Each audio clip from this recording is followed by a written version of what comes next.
আল্লাহ তাআলা বলেন মাইয়াশফা শাফাআতান, যদি কোনো ব্যক্তি শাফাআত করে, সুপারিশ করে, রায় দেয়, ভোট দেয়, তাকে হাসানা, যে ব্যক্তি ভালো, তাকে যদি কোনো ব্যক্তি ভোট দেয়, রায় দেয়, সমর্থন দেয়, তাহলে পরে ইয়াকুল্লাহু নাসিবুম মিনহা, ওই ভোট দেওয়ার পরে ওই ব্যক্তি যত নেকির কাজ করবে, যত ভালো কাজ করবে, সমাজে রাষ্ট্রের জন্য যত ভালো কাজ করবে, উপরে 1 লক্ষ টাকার অর্ডার পেলে পেলে ওই 1 লক্ষ টাকারই কাজ করবে, কোনো কাউকে সাদা দিবে না, ভাগ করবে না, নেতাকর্মীদের মধ্যে ভাগ করে দিবে না।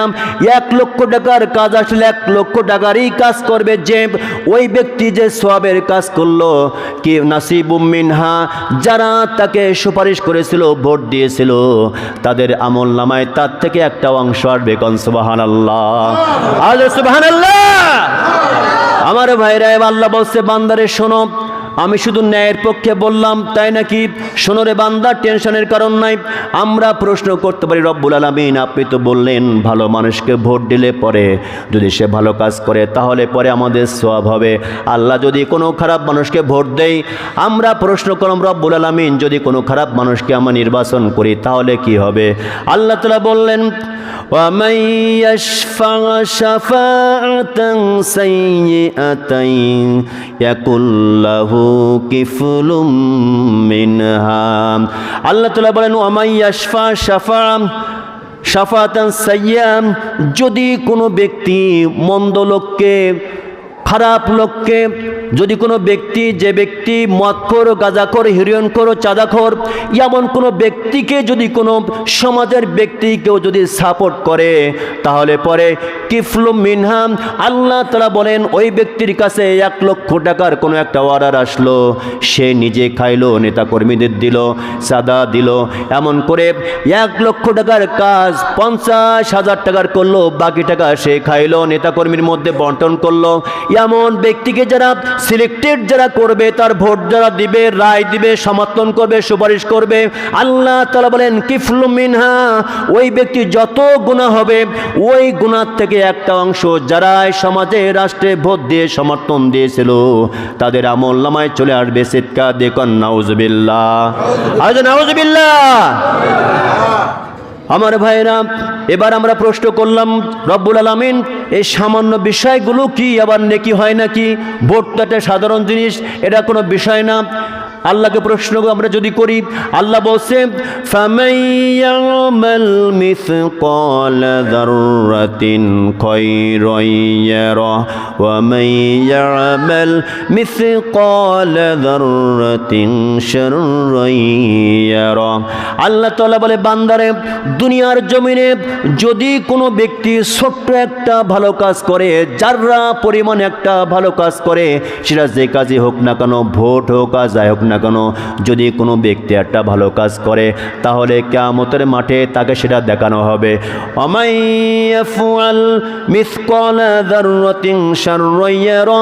আল্লাহ তাআলা বলেন শুধু তাই না, কিয়ামত যখন সংঘটিত হবে, কোনো ব্যক্তি যদি কোনো খারাপ কাজ করে তাহলে পরে সেটাও তাকে কিয়ামতের মাঠে দেখানো হবে। এই জন্য ছোট যত হোক, যত ক্ষুদ্র হোক না কেন, সবগুলোকে গুরুত্ব দিয়ে আপনাকে করতে হবে। আল্লাহ রাব্বুল আলামিনের কাছে এবার প্রশ্ন হলো, আল্লাহ তাআলা তাহলে কি আমরা আমাদের চরিত্র কি বদলাতে পারবো নাকি? আমরা ভোটের মাধ্যমে সমাজকে শেষ করতে পারবো নাকি? আমরা যদি এমন প্রশ্ন করি, আল্লাহ জবাব দিচ্ছেন ইন্নাল্লাহা লা ইউগাইয়িরু মা বিকাউমিন হাত্তা ইউগাইয়িরু মা বিআনফুসিহিম। আল্লাহ তাআলা বলেন ইন্নাল্লাহা, নিশ্চয় আল্লাহ তাআলা, লা ইউগাইয়িরু মা বিকাউমিন, কোন জাতির ভাগ্য আল্লাহ পাক ততক্ষণ পরিবর্তন করে না, কোনো কওমের লোকের ভাগ্য পরিবর্তন করে না, কোনো জাতির ভাগ্য পরিবর্তন করে না, যতক্ষণ পর্যন্ত হাত্তা ইউগাইয়িরু মা বিআনফুসিহিম, যতক্ষণ পর্যন্ত তারা নিজেরা চেষ্টা না করে। যদি আমরা চেষ্টা করি ভালো লোককে সামনে নিয়ে আসবো, কোনো চাঁদা মার্কা, কোনো লুটতরাজ মার্কা, খুনি কোনো ব্যক্তিকে যদি আমরা সামনে না চাই, যদি ভালো লোককে আমরা সাপোর্ট করি, আল্লাহ বলছেন আমি তাহলে পরে ওমরের মতো একটা সমাজ তোমাদের দান করব, নবীজি রেখে যাওয়ার একটা আদর্শ মাফিক দেশ গড়তে পারবা, যে দেশে শান্তি আর শান্তি, কোনো অশান্তি কোনোদিন থাকবে না। কোন সুবহানাল্লাহ, লিল্লাহি তাকবীর।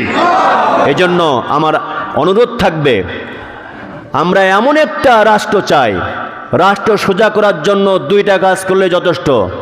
এক নম্বর কাজ হচ্ছে, যদি রাষ্ট্রপ্রধান এই কাজ করে, যে দেশে যত এমপি থাকবে, কোনো এমপি যদি দুর্নীতি করে আর যদি প্রমাণ হয়, তাকে এমপির পদ থেকে বরখাস্ত করে সাজা দিতে হবে, তাহলে আর কোনো এমপি কোনো প্রকার অবৈধ কাজ করবে না।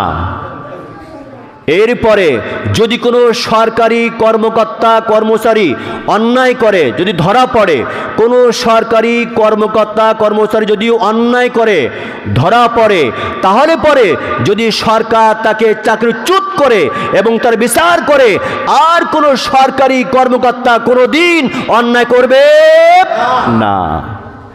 এগুলো তো একদিনই সম্ভব।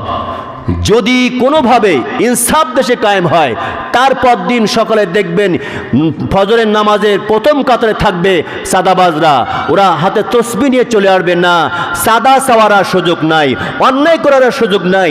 এখনই আমাদের ভালো হতে হবে, নচেত যে সরকার আসছে চাঁদাবাজ নির্মূল করবে, ভয়ে ভয়ে হাতে তসবিহ নিয়ে মাথায় টুপি দিয়ে মসজিদে এসে বসে থাকবে ইনশাআল্লাহ।